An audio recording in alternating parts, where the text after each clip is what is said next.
3 months ago, you lost the drive containing the identity of every agent embedded in terrorist organizations across the globe. I made a judgment call. Take the bloody shot!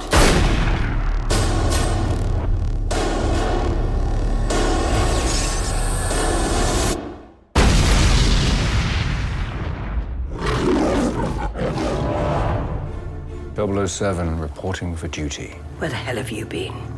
Enjoying death. I only have one question. Why not stay dead? There's no shame in saying you've lost a step. I'm your new quartermaster. You must be joking. Author PPKS 9mm short. It's been coded to your palm print so only you can fire it. Less of a random killing machine, more of a personal statement.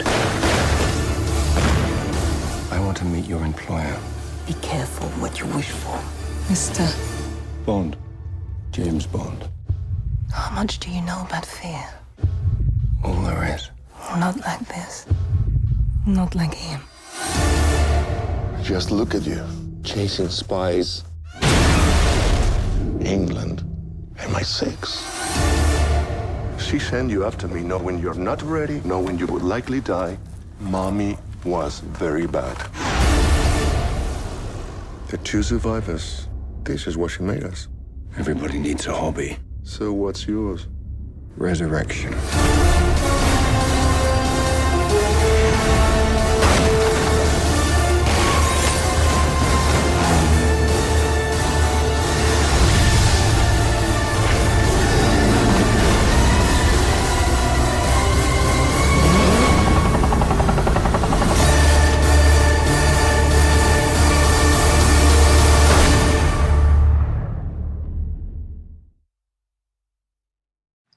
Hey YouTube, this is Josh from StarZone Productions, and this is my second movie review on the most anticipated James Bond movie since 2006 recasting, Daniel Craig.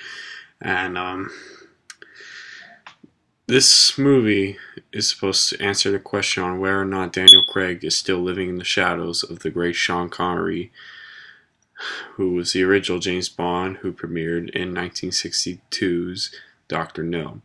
Now, Skyfall, what I think of it is one probably on the top 5 James Bond movies ever made. Number 1 being they brought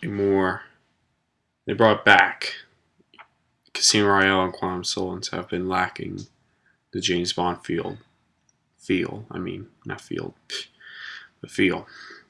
Second, I think they go more into James Bond's past in this one, which they actually do, and I like that, and I like to know more about James Bond because James Bond's a very interesting character. We don't get to know much about the man who's has countless love lives and many different, secrets. So this goes pretty deep into his past life and gives us a sense on who he was. Now, what was the third reason? I know I had a third reason. And it goes into a very strong relationship that him and M have. They go very deep into that. And, for me, that's what makes a movie, the relationship between two characters. And I like that. There's a lot of relationships here. And some are weak and some are very, very strong. And that's my opinion there. But I'll get back to that later. Now, Daniel Craig has proven to me that he's probably one of the best Bonds ever. He's probably second to Sean Connery. And Sean Connery is one of my favorite actors. And Daniel Craig, after this movie, well, Casino Royale, I was convinced he was a good Bond, but many people were like, oh, he's too serious. He doesn't feel like Bond anymore. He doesn't do any wisecracking jokes.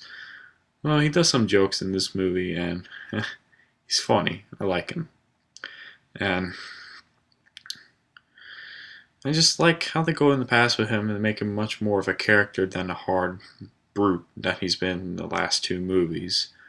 And they did some recasting and they brought back some old favorites. Like, I know they brought back Q, and Q has been one of my favorite people in James Bond series for a long time, and I'm so glad to see Q again. and Q's portrayed by a younger actor, and I think he has a lot of potential, and he's got him and Bond have a funny relationship. It's hilarious. It's the same thing as the old man and in the original Bonds. I like it. It's hilarious. People who are fans will understand what I'm talking about. And he does get a few gadgets, and there's a few jokes here and there, and does put the wise quote again, "I want that back in one piece when you're done." So, and you know Bond, he'll never do that. And the love relationships between the Bond girls in this one, they're somewhat forgettable, but the girls are nice looking. You know, Harris is very attractive, don't get me wrong, and so is the French actress. Her name escapes me at the moment, but they're both pretty beautiful women, so.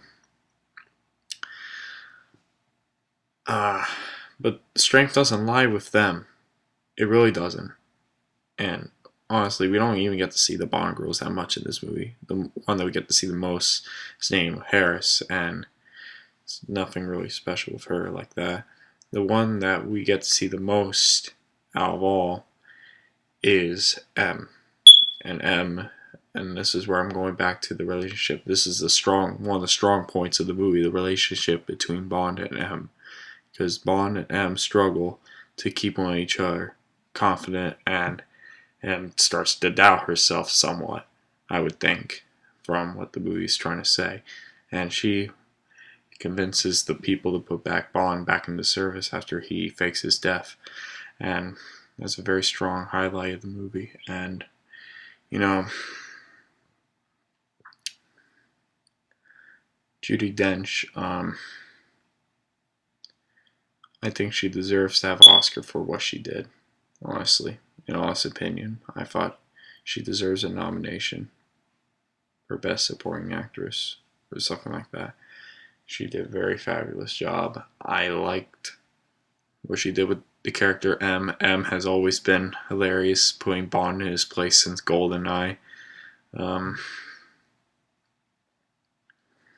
not doing any spoilers, understand, for anything. I'm just telling you how I feel about these characters. All of them. What else is there? But yeah, Judi Dench, definitely one of the big high points of the movie, besides Daniel Craig.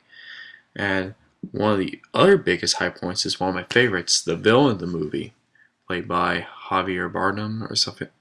The man who played Anthem in For a Country of Old Men. And he did an excellent job. I was very surprised. Well, not surprised. I was relieved. It was Daniel Craig's Bond villains.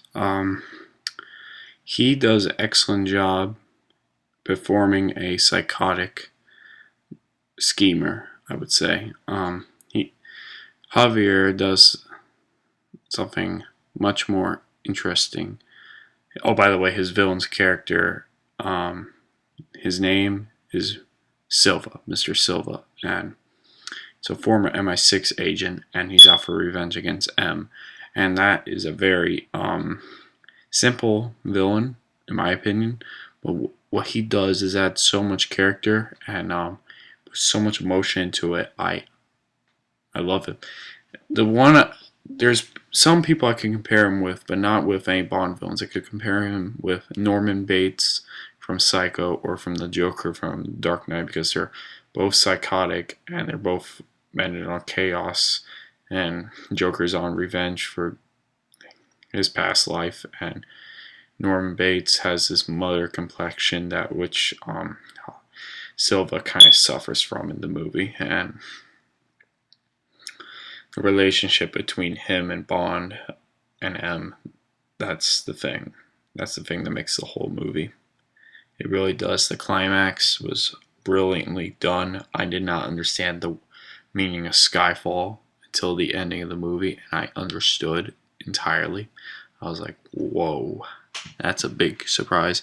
You get some nice comebacks from the Aston Martin. I'm sorry I had to spoil that.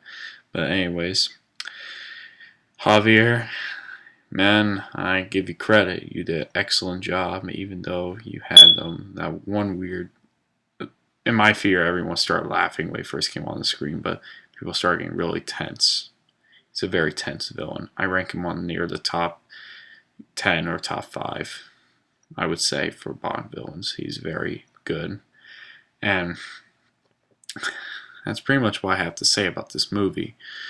I would say this movie deserves a 5-star rating. It's definitely recommended. I saw it Saturday, and this is my late review. If you get any chance to go see it this week or next weekend, I suggest you go see it because it is totally worth it. And if you miss this, I'm very disappointed in you people. This movie is meant to be seen, especially for people that are James Bond fans. Screw Mission Impossible, screw The Bourne Legacy or anything like that. Go see Skyfall. That's the original action flick. So 5 stars, definitely recommended. This is Josh signing off. Alright, see you later, YouTube.